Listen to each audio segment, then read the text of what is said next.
Хлопзеку хатырскую телехопшца рыцахцует и шьяшу и со айфирку. Здравствуйте, уважаемые телезрители! На канале Абхазского телевидения продолжаются теледебаты кандидатов в парламент Республики Абхазия. И сегодня у нас в гостях кандидаты от Сухумского избирательного округа номер 7. Здравствуйте, уважаемые кандидаты! Добро пожаловать! Для начала хотел бы коротко зачитать ваши биографии. У нас сегодня в гостях Амалия Наира Консаловна. Училась заочно в Санкт-Петербургском гуманитарном университете на факультете искусств. Училась в Академии Кабалы. Заочно училась в Институте государственного управления по специальности государственное и муниципальное управление. Блогер Абхазского политического форума, общественный деятель. И Джинджоли Алхаз Владимирович. После окончания медицинского факультета КубГУ работал врачом-хирургом в Сухумской городской клинической больнице, является заведующим хирургическим отделением Сухумской городской клинической больницы, врач высшей категории, активный участник международного проекта «Горная Абхазия», член политического фонда «Киарас». Еще раз добро пожаловать, уважаемые кандидаты. И перед тем, как мы приступим к нашим дебатам, я коротко ознакомлю вас с форматом нашей сегодняшней встречи. Для начала у вас будет по 2 минуты для приветственного слова. Время будет установлено на экране. Далее мы перейдем к обсуждению актуальных тем. Темы находятся здесь в урне. После чего мы приступим непосредственно к дебатам, и уже далее вам будет предоставлено снова по 1 минуте времени уже для заключительного слова. Итак, если нет вопросов, мы приступим. И Наира Консаловна, ваши 2 минуты, пожалуйста. Добрый вечер, дорогие телезрители, граждане Абхазии. Меня уже представили. Я бы хотела не свою программу зачитать, она уже есть и в интернете, и будет на телевидении в моем рекламном ролике. Поэтому я бы хотела сказать о себе следующее. Я не являюсь членом какой-либо партии. Я иду в парламент не от лица власти, то есть я не провластный человек. Я не иду в парламент от оппозиции, то есть я не понятно. То есть я немножко волнуюсь, почему я об этом говорю и акцентирую, потому что очень много вопросов на эту тему мне задают избиратели. Мы вот периодически встречаемся, и мне приходится отвечать. Определенно каких-то политиков я не поддерживаю, но я буду поддерживать новые лица в политике, это обязательно. Вот. Более того, в программе у меня не прописана идеология, о которой я хотела бы рассказать. Может быть, это в последующем как-то, пунктах или вопросах, которые вы зададите, да? Вы можете воспользоваться вашими 2 минутами, как считаете нужным. Да. Вот. И в программе у меня прописано четко направление. Это медицина, это и предпринимательство, это защита прав женщин, защита прав детей, это и медицина и так далее. Все это вы можете прочитать и увидеть на экранах ТВ в ближайшее время по ГТРК и АБЗ ТВ. Вот. Это все, что я хотела сказать. Большое спасибо. Алхаз Владимирович, пожалуйста, ваши 2 минуты. В первую очередь хочу поприветствовать наших телезрителей, избирателей, всех присутствующих в студии. Хочу, естественно, поздравить прекрасную половину человечества в лице моего оппонента Наиры Консаловны. Что касается выборов, то я не считаю, что сегодня перед нами стоит какой-то полный драматизм, выбор исторический. Драматизма в нашей истории уже хватало, к нему мы привыкли. Считаю, что перед нами стоит задача выбрать 35 человек, которые в большой степени будут определять нашу жизнь нашего государства на ближайшие 5 лет. Призываю и себя, и моих избирателей сконцентрироваться лучше не на популизме политическом, а на простой, эффективной работе во благо своей страны. Считаю, что сегодня это для нас наиболее главная задача, которая стоит перед нами, которой мы должны заняться. Спасибо большое. Большое спасибо. Я так понимаю, на этом наша первая часть нашей встречи завершена, мы переходим к обсуждению актуальных тем. Вот для этого я попросил бы одного из вас подойти к урне и достать вопрос. С вашего поста. Пожалуйста. Вы можете зачитать. Я вам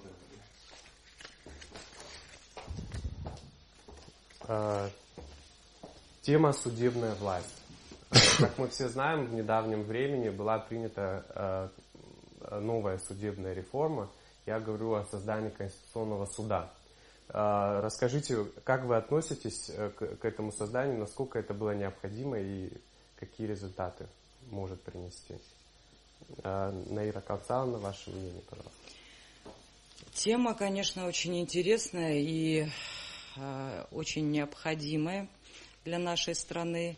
И я думаю, что все мы одинаково возлагаем большие надежды на Конституционный суд. И какие туда люди придут, кто будет возглавлять, тоже играет немаловажную роль. Вот. Это нечто новое для нашей политики. Это направление не до конца понято избирателями. Вот. Я думаю, что мы будем обсуждать эту тему в дальнейшем и на политических площадках тоже. Ну, вы, я думаю, наблюдаете за ходом формирования Конституционного суда. Вот как вы оцениваете этот ход формирования? Формирование в смысле лиц, которые... И лиц, и самой структуры Конституционного суда, что, на мой взгляд, как бы тоже имеет большое значение. Ваш вопрос в чем? Лица мне как бы... В целом, как вы оцениваете формирование Конституционного суда? Под этим подразумевается и структура, естественно... Да, как можно оценивать? Оценивать можно только по работе. И это только начало сейчас, поэтому об этом можно будет говорить уже через полгода примерно, да? В целом я рада, что у нас наконец-то это случилось. Вот, и назначение тоже, по-моему, очень даже достойные люди там назначены. Больше я ничего об этом пока сказать не могу. Но есть, конечно, пожелания. Это абсолютная, как бы, объективная оценка наших судей должна все-таки звучать. Нам очень нужны такие судьи, на самом деле. Куда могут обращаться наши граждане, наши политики и так далее. Это судьбоносное решение, на самом деле. Да. И я очень надеюсь, что очень многие проблемы будут разрешаться именно через этот суд. Большое спасибо. Алхас Владимирович, пожалуйста, ваше мнение.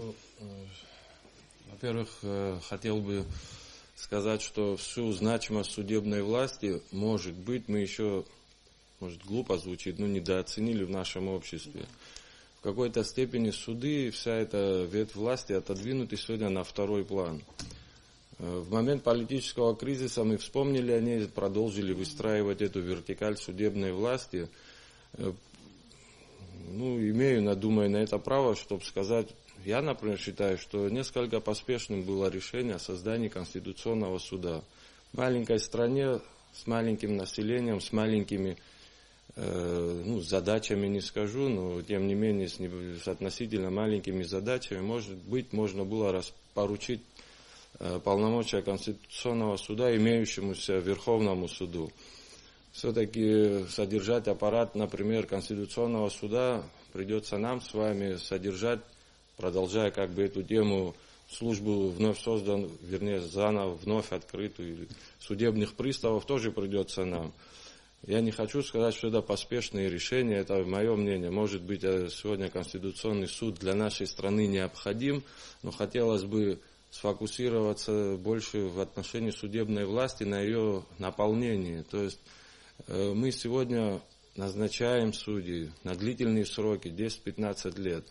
Мы при всем моем огромном к ним уважении не можем гарантировать, что они, как бы это сейчас красиво сказать, профессионально готовы к такой огромной ответственности. 5 человек, которые будут судить судьбу нашей страны в моменты политических кризисов, мягко говоря, ответственность огромная.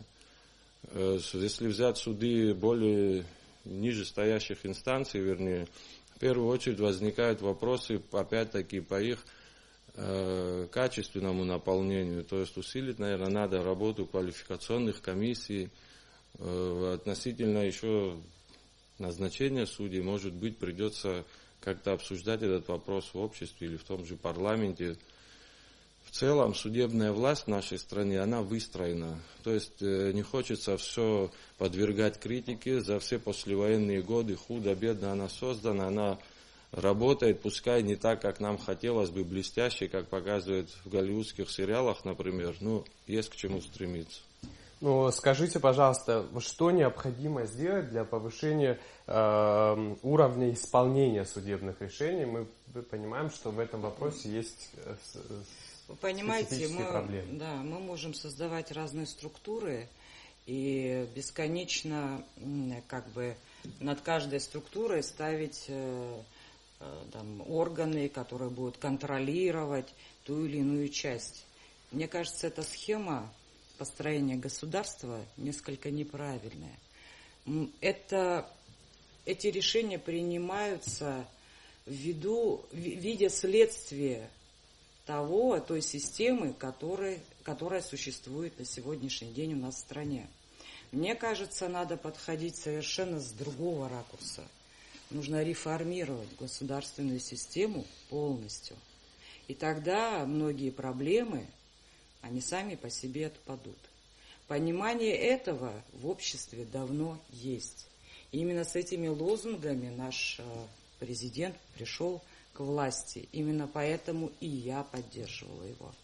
Но сегодня он столкнулся со множеством проблемами. Это есть, конечно, не так просто это сделать в нашей стране. Но прежде чем мы пытаемся выстроить в государстве какую-либо систему, которая будет ограничивать там какие-то возможности или ограничивать возможность каких-то социальных взрывов, политических там, и так далее и тому подобное, прежде всего нам нужно выстроить систему государства иным путем. И каким путем, я говорю об этом в своей программе, и более широко я могу об этом еще больше рассказать. Поэтому я не думаю, что надзоры над каждым органом нам в государстве так уже нужны. Может быть, мы и сэкономили, конечно, вот как говорит Алхас, мы бы сэкономили бы больше денег государственных и так далее. Поэтому еще раз и еще раз надо об этом подумать. И поднимать эти вопросы нужно на всех политических площадках. Нам многое нужно в государстве создавать и практически возможно и заново. Да. Спасибо большое. Алхас Владимирович, пожалуйста, ваше мнение по этому вопросу. Как все-таки повысить уровень исполнения судебных решений или вообще есть в этом необходимость? Ну, знаете, соглашусь вот с Наирой. В первую очередь надо избежать скоропалительных, наверное, решений. Во-вторых, один из атрибутов судебной власти, если помните, это весы, по-моему, насколько я помню. Всегда надо иметь эти весы перед глазами. Когда судья принимает непопулярное для него или для кого-то решение, наверное, он должен положить на одну чашу весов интересы лица или группы лиц, а все наши с вами интересы на другую чашу весов. Понятно, какой будет перевес. Думаю, что эту проблему надо решать с нескольких сторон. Во-первых, обеспечить независимость судебной власти. Разные есть пути, есть системы стержек и противовесов, в конце концов, между ветвями власти в государстве. Во-вторых, обеспечить судей банально бытовым, и в наше время об этом приходится говорить, бытовой независимостью, то есть обеспечить их материальное благосостояние, чтобы как-то снизить коррупционный момент.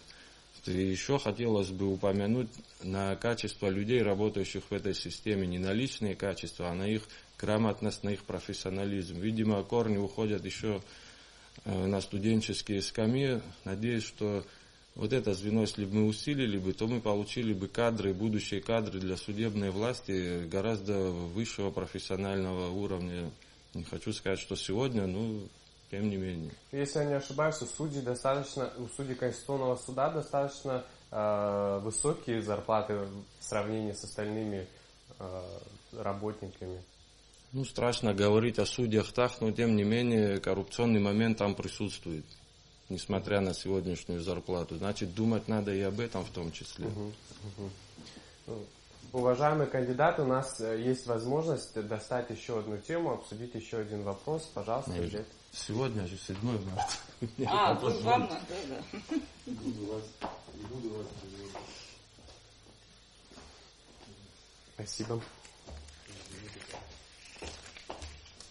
Образование. Тема образования. Как вы оцениваете образование в нашем государстве вообще? И что, вот, может, есть какие-то конкретные предложения, которые предусматривают ваши программы предвыборные? Вы знаете, я все время буду возвращаться к реформам. Надо обязательно реформировать и образовательную систему. И у нас достаточно ученых, у нас достаточно умных людей, у нас очень много кадров, которые в состоянии предложить свои программы. Не мы лично будем создавать эти программы, а именно научные работники, которые уже давно говорят о том, что надо менять систему образования. И в системе образования обязательно должны откликаться пожелания и самих учителей. Очень многие учителя сегодня, допустим, выражают некие недовольства там, и так далее. Очень много всего. Поэтому под новые программы и новая образовательная система, ту, которую создадут наши ученые. Это все. Я всегда буду возвращаться к реформам, потому что все, что мы будем сегодня говорить или обсуждать какие-то проблемы, все будет связано с системой. Наша система устарела. Мы существуем то ли в демократии, то ли еще в Советском Союзе. Мы где-то между. И такой переходный период, он болезненный. Всегда будет болезненный. И все, что сегодня происходит в стране, в социуме, в обществе, везде, у все нас связано. Есть закон об образовании? Я о другом говорю, конечно. У нас есть закон об образовании. На основе этого закона нужно менять системы, вносить изменения. Обязательно. Мир уже семимильными шагами прошел другой путь. Мы не догоняем. Очень много еще. Наша образовательная система слабоватая считается. Даже для России, когда туда приезжают наши студенты учиться и так далее. Все очень многое надо менять. И об этом говорить надо с педагогами, с преподавателями. И прежде чем что-либо менять в образовательной системе, нужно собирать круглые столы с нашими учеными, с нашими педагогами. У нас великолепные учителя есть на самом деле. И прописать обязательно программу, которую нужно запустить как новую систему. Это надо делать сейчас и давно. Уже 20 лет вот как-то вот все топчется на месте. Алхас Владимирович, как вы оцениваете сегодняшнюю ситуацию с образованием? И есть ли у вас какие-то конкретные предложения для изменения ситуации в области образования? Ну, оценить сегодняшнее наше состояние в системе образования, конечно, можем переходным периодом от советской системы, на которой мы все основаны, и по сегодняшний день мы все выпускники советских школ, советских вузов. Но речь идет, видимо, о сегодняшних студентах, школьниках и завтрашних. По какой системе они готовятся, учатся, как-то шаг вперед, но пока непонятно, куда именно. Если мы правонаследники Советского Союза и, в частности, повторяем, например, путь Российской Федерации в этом плане, то у нас как-то надо определиться с самой системой образования. Еще на что хотел бы обратить внимание, само образование немножко, правильно поймите, хаотичное. Кого готовим, собственно говоря, для каких целей мы готовим, какое количество определенных специальностей нам нужно. Что вы имеете в виду? Сейчас я объясню. Я, например, не буду далеко заходить, по примеру своей профессии. Лимитная система направления в вузы Российской Федерации. Большинство студентов, возвращаясь, надеюсь, что я ошибаюсь, но насколько до сегодняшнего дня, как я помню, возвращаются, в лучшем случае, если они возвращаются, то это, если медики, то это обязательно стоматолог, гинеколог. Какой-то перекос в выборе профессии, во-первых. Во-вторых, мы выдав ему здесь лимит, отправляем молодого человека на учебу. Как правило, дальше государство при всем желании не участвует в его судьбе, то есть он предоставлен сам себе, грубо говоря, все знаете, студенческие годы, что такое, выживает сам. И он заставляет за собой, видимо, моральное право вернуться на родину или остаться работать в более благополучной стране. считаю, что лимитную систему надо немножко ограничить тем, что выдавать диплом, например, в пределах своей родины, в Республике Абхазия. Тогда будет какая-то заинтересованность, какая-то зацепка, что эти ребята останутся здесь. Во-вторых, сам подбор вузов для лимитного образования, наверное, надо пересмотреть. Огромное количество специальностей, они просто пустые, они выпали из нашей системы высшего образования. А я уже не говорю о среднем профессиональном образовании. Наш индустриальный техникум, извините, влачит жалкое существование. Это при том, что мы туристическая страна с большими претензиями на мировой туризм. Простите, кто будет их обслуживать, грубо говоря? Весь спектр этих специальностей фактически выпал. Везде мы с вами сталкиваемся со специалистами-самоучками, грубо говоря. Автослесарь, там, я не знаю, электрик и так далее, и так далее. Да. То есть масса проблем, конечно, но при этом видны определенные пути решения. И это реформирование. Отчасти, да. Без реорганизации всех отраслей, все. Да, уважаемые кандидаты, если по этому вопросу больше сказать нечего, мы можем перейти к следующей части нашей встречи, в которой у вас есть возможность задать вопросы друг другу. Ира Концаловна, если у нас вопросы. Может, мы озвучим и моменты платформы лучше. Как угодно. Есть у вас вопрос ко мне? Думаю. Ну, подумайте. А может, мы пойдем по конве задававшихся ранее здесь вопросов? Как вы думаете? Ну, давайте попробуем. Какие ранние вопросы? Партийные, парламент. Парламент, партии, ну да. Я так понимаю, мы побеседовать решили. Давайте так, чтобы все слышали. Да. Ну, есть вопросы? Вопроса нет, обсуждения есть, наверное, я думаю, да? Да. Мы можем обсудить вопрос ситуации вот на сегодняшний день, политической ситуации. Ситуация, которая тревожит наших граждан. Ситуация, о которой говорят все. То есть я хочу сказать, что следующее. Наше общество считается политизированным. На самом деле недостаточно политизированным. То есть политика – это тоже образование. Говорить о каких-то следствиях, которые сегодня происходят, между собой обсуждая и так далее, за этим нет никакой пользы.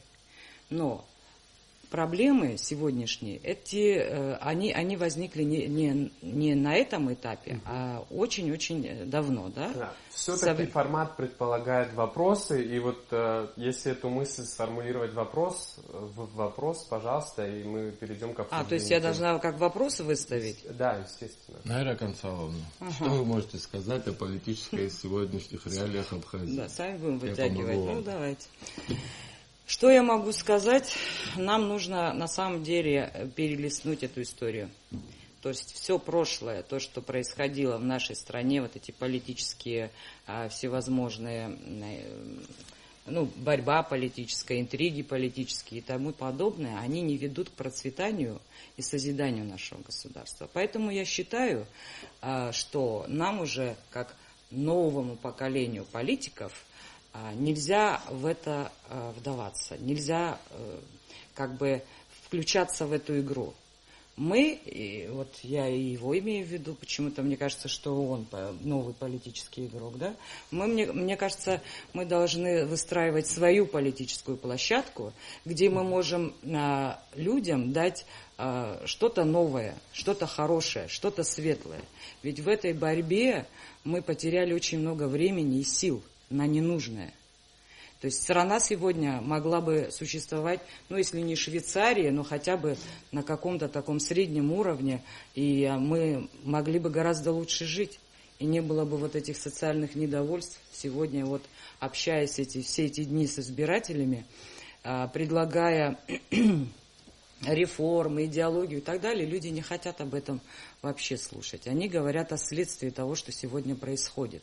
Они недовольны тем, что политические эти группировки, или как их назвать, да, между собой постоянно борются.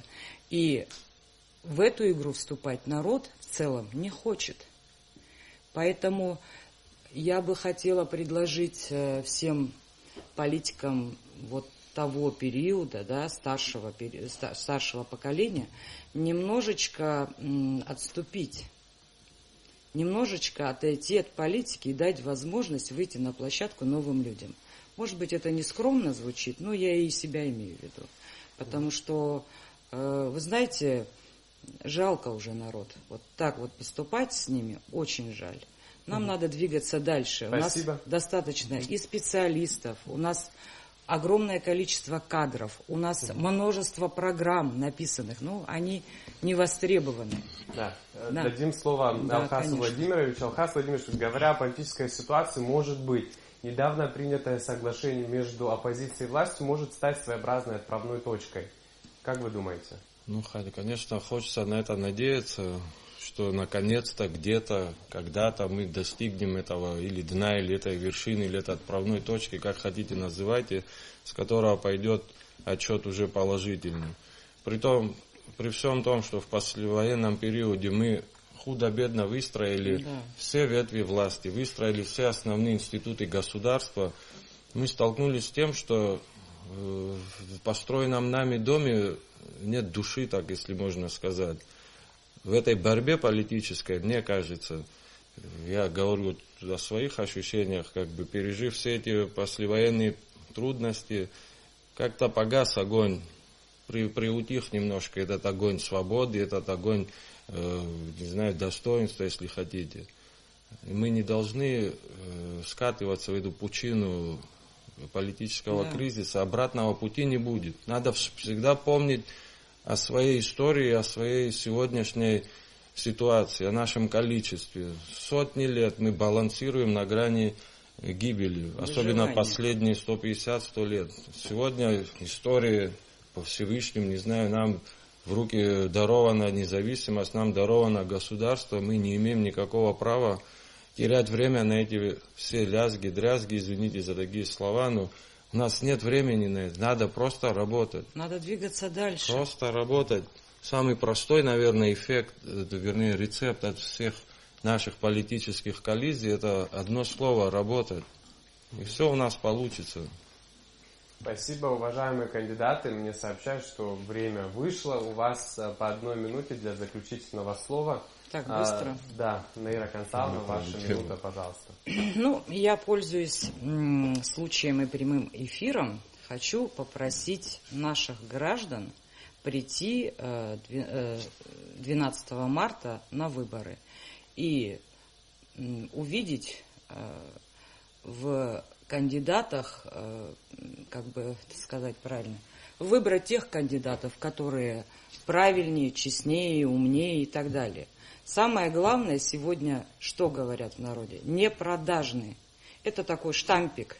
Человек, кандидат не продажный, значит, этот штампик надо подтвердить своей рукой, поставив галочку.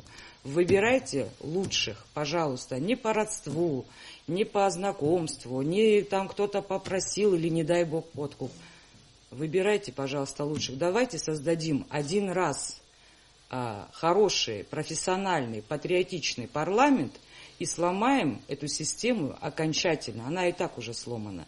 И выстроим новую систему государства, где нам всем вместе жить, детям, внукам и так далее. Всего вам хорошего и всего вам доброго всем. Большое спасибо. Алхас Владимирович, пожалуйста. Да. Знаете, помимо того, что мы кандидаты в депутаты Народного собрания, мы еще и избиратели сами.